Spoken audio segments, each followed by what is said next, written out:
Hey y'all, it's Troy-Nicole, and today we are back with another 5Rec Friday. So on this 5Rec Friday, everyone over in Bookstagram world voted for office romances to be this week's theme, trope, whatever. So without further ado, let's get into my recommendations. So at first, I wasn't going to talk about these two because they are probably the most talked about office romance books, on BookTube, but I was just like, this is my first time doing an office romance trope recommendation, so I better just get this one out of the way and go ahead and tell you guys my first two are going to be The Hating Game by Sally Thorne and Beautiful Bastard by Christina Lauren.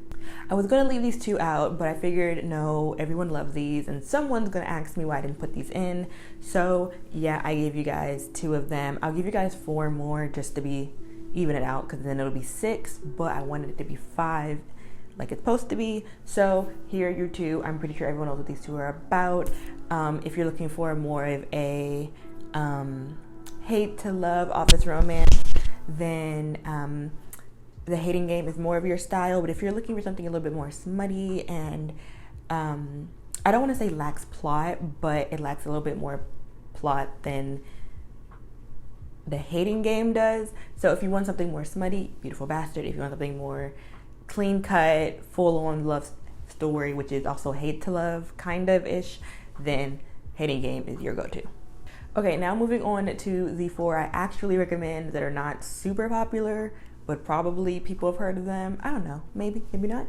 The first book I will recommend, aside from those two, is Bad for the Boss by Talia Hibbert. Talia Hibbert is a very popular author these days, and this book is about Theo and Jen. They enter into this superior-inferior office romance. He is co-CEO, and she is, I kind of forget what she does at their office. She's not his secretary, but I can't remember who. I think she's someone's secretary.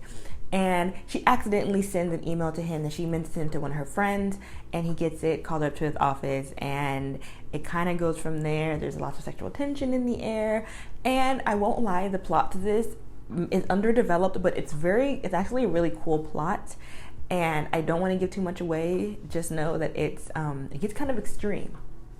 Okay, the next one I will recommend is A Ruthless Proposition by, what is her name? Natasha Anders. This book follows Cleopatra Knight and Dante. I'm not even going to lie and say I remember his last name.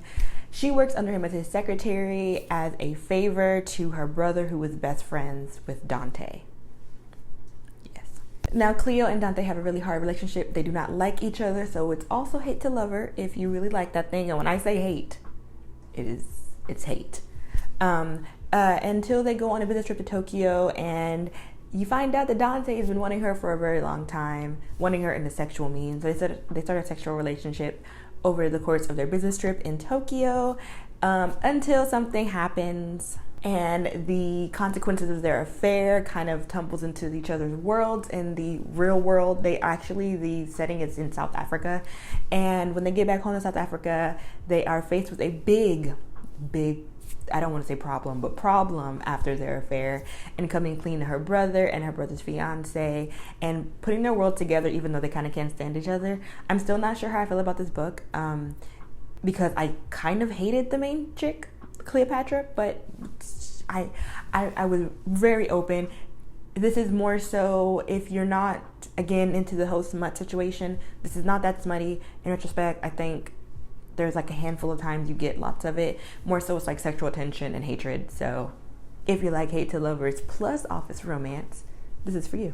The next book I'll recommend is The Wrong Kind of Love by Lexi Ryan. I think this may be my second favorite book out of all the books I recommend today. This book is about a girl named Nick, and on her wedding day, her twin sister throws up on her as she walks down the aisle and admits that she slept with her fiance and is now pregnant.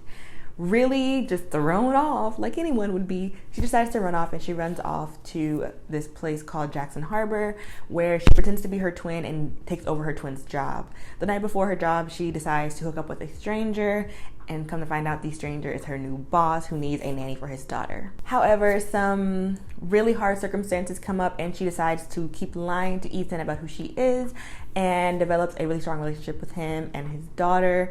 Unfortunately, as always, secrets have to come out, but this book is so sweet. I love when little kids are in it. I love single parent books, and it's always interesting to see single parent dad books because it's typically single parent moms, and when it's single parent mom, I've always realized that the dad's just a jerk. But when it's single parent dad, typically the wife is dead or on drugs. Like, there's like no in between. But anyway, this one's really good. I really like this one. I think I gave it like 4 out of 5, but it's really good. I think you'd really enjoy it. Okay, the last book I will recommend is Huge Deal by Lauren Lane. If you don't know, Lauren Lane is slowly becoming one of my favorite romance authors. This book is in a series. I think there's 3 books. This is the 3rd one. I did not know that. I thought this was the first one, but it was not. And this one is about a girl named Kate. She is the secretary under the 3 Wolves of Wall Street. They're not really that, but they just gave themselves that name because they're called Wolf Investments. And she works under all 3 of them as their executive assistant. She has been friends with them since they were all junior partners at their firm. And she used to have a really huge crush, love at first sight deal with Kennedy. However, he never felt it back.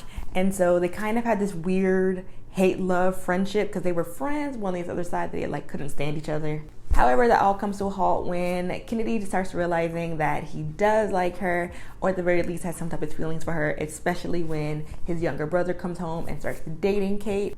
And Kate's really not buying the whole I all of a sudden feeling you thing. So he has to really get her to see that he is for real. I know that's kind of I'm so bad at descriptions, but that's pretty much the only description I can give to you without giving anything away. This book is so cute, like so cute. It's also hate to love, kind of, sort of, because they're friends, but it's kind of more of a we're friends at a distance type thing, because they're like all friends. I don't know, this is stupid, but I really enjoyed this. I think this one probably was my favorite. So yeah, that'll be it for all my recommendations for office romances. If you enjoyed this, please go check out some of my other videos. I have 2 other videos in this 5 recommendation series for Fridays. So if you do not know, I already have the next poll up. Let's see what's winning right now. Okay, so right now it looks like Virgin Heroines is winning. We will see what wins. By the end of the day, I'll have an answer for you guys. So make sure you follow me on Bookstagram at Bookish Wallflower to see which wins. It's either historical romances or Virgin Heroines, but so far Virgin Heroines is winning. So again, I hope you enjoyed this video, and I will see you guys in the next one. Peace.